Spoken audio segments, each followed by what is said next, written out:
This CIA agent went to prison and did this. I had been there 3 days, and one of my cellmates was an Australian arsonist. And he said, let me walk you around and introduce you to the guys. We go to this other housing unit, and there's a little tiny guy there who didn't speak any English. And he said, this is Ahmed or something. He's from Iraq. And I said, Ana Sharaf bi Mariftek.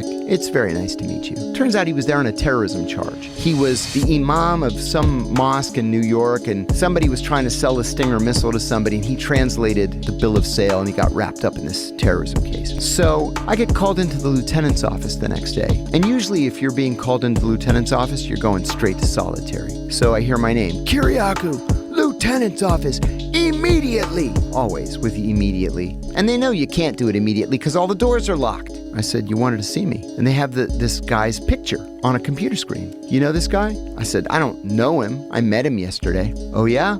Well, after you walked out, he called a number in Pakistan and they told him to kill you. So every time I see this guy, I give him the stink eye, right? And then he gives me the stink eye back. But then the more I thought about it, the more I thought, that doesn't make any sense. He's Kurdish. He only speaks Arabic and Kurdish. Why would he call a number in Pakistan when they don't speak Arabic in Pakistan? That just didn't make sense. So I saw him in the yard and I went up to him and he got kind of scared, like he was going to try to defend himself. I said, wait a minute, just want to ask you a question. Did the cops say anything to you about me? And he said, yeah. They told me that after we met, you called a number in Washington and they told you to kill me. And this was a Class D felony. It was conspiring to commit violence in a federal facility, punishable by up to 5 years in prison. So I wrote it in my letter and I sent it to my attorney. I didn't know my attorney was friends with Ariana Huffington, who then put it on Huffington Post with this banner headline, millions of hits. And the next thing I know, I'm called to the warden's office. Well, that's in an off-limits part of the facility. The warden calls me in. He's like, I'm going to send you to solitary right now. And I said,